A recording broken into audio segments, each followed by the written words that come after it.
Mark Hildred's Apollo software, I think is absolutely brilliant. Absolutely brilliant, you know. I mean, for Ableton as a workshop tool is brilliant, absolutely brilliant. But Mark's Apollo software, I think, is superb, and the Soundbeam and the MIDI Creator and various other things as well. yeah. Loads of favourite things, you know. Yeah. I know the problem.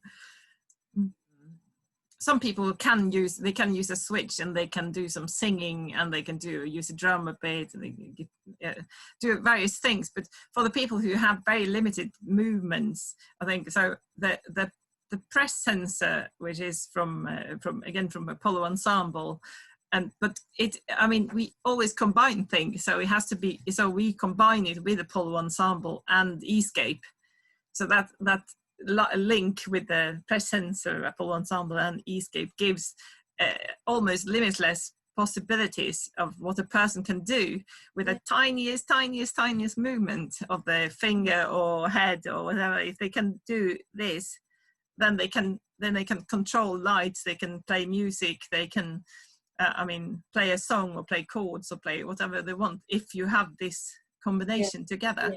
Yeah. I think it's even more than that, Elin, isn't it? Because you're saying if they've got a tiny movement, but I've seen videos of people playing and they've got no movement. They're just pressing a little bit harder. You can't actually see the movement, but it's pressure. But the technology that's made that possible is the idea we had. We commissioned Mark Hildred to make a new block in the software that converts that change of pressure into a switch trigger, and that's been key part of that. It's not just the sensor, it's the sensor plus the software and our idea. I'm very proud of that. So that's I think that's that alongside with the eye gaze system, so where people who can't who only can use their eyes. I mean, we've seen so many times, as you can see. I mean, like one of the videos we have with our student Mia is an 8-year-old girl who's,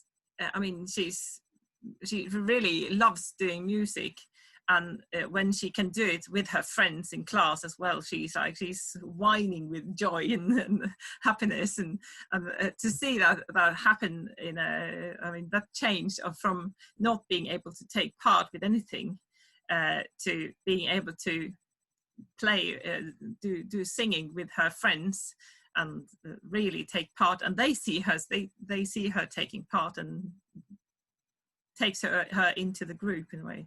As is what it's all about, I think. That's why we do it.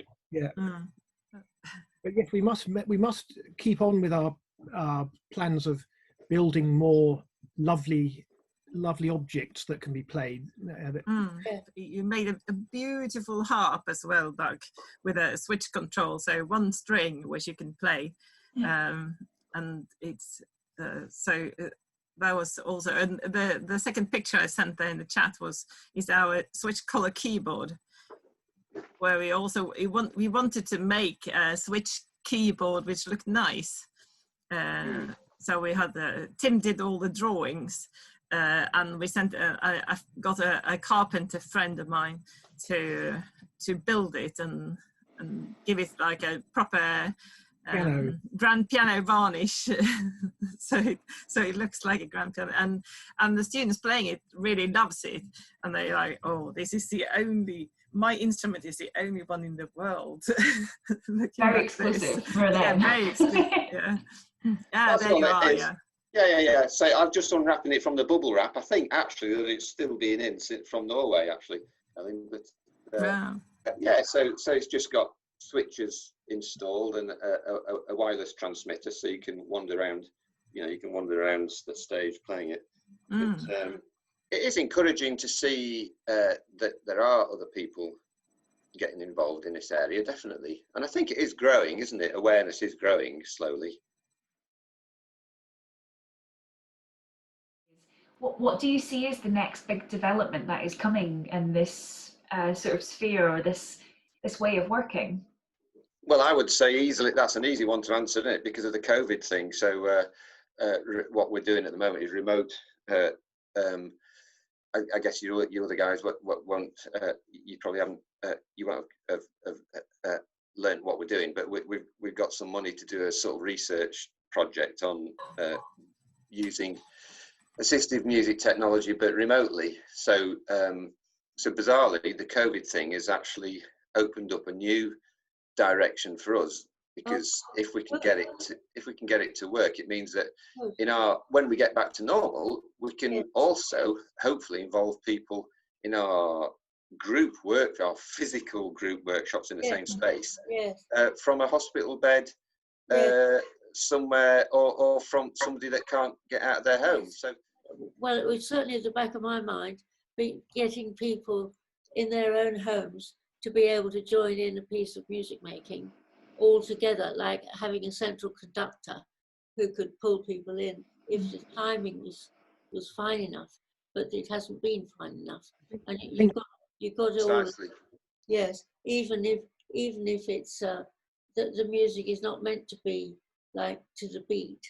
In your head there is a kind of beat, you know what I mean? There has to be, to unite people to play at the same time, unless it's totally ambient, and then you could all go to sleep.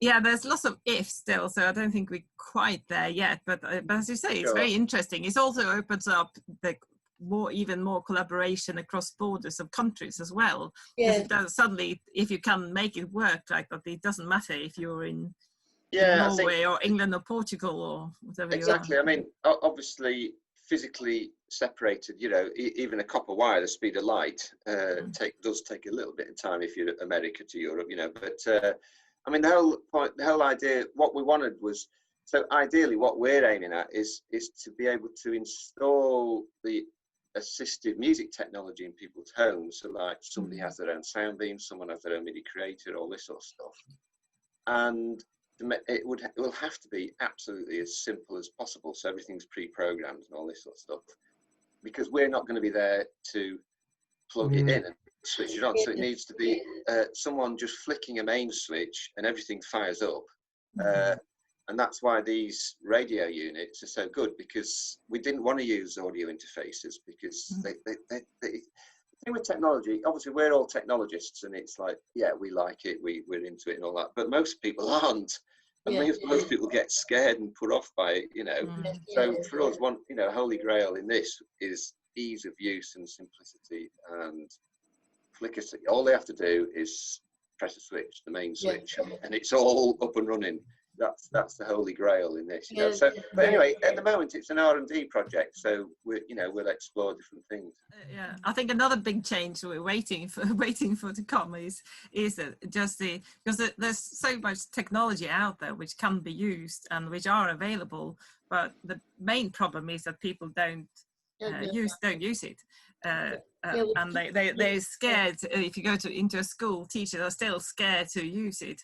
So I think the big change will be when the new generations coming who have technology as part of their natural everyday life. We've had students at university and had classes with them, and I mean, within minutes they're up and running and doing everything we ask them to do with no problem at all.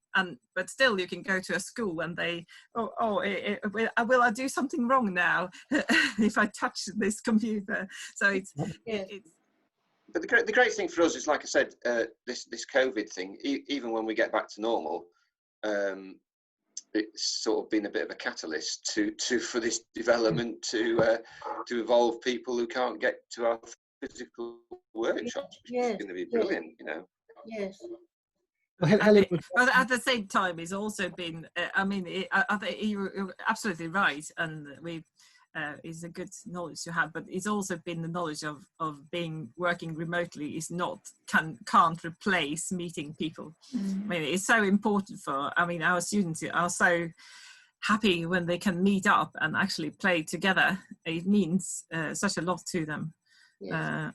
That's interesting, because I know Helena was interested as to, you know, this direction, OmniMusic and the northwest region of Drake, going back to '98 and what have you.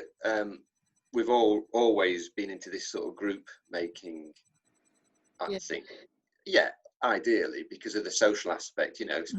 Well, again, it goes back to, you know, we're just people, and people playing music want to play, you know, one massive thing about music is the social aspect and playing in a band, you know, and all that sort of stuff. So being part of something together. Yeah, but for some people who just simply can't get to a physical space, you know, they may be ill in hospital or something like that, and this at least is a step towards involving them, you know.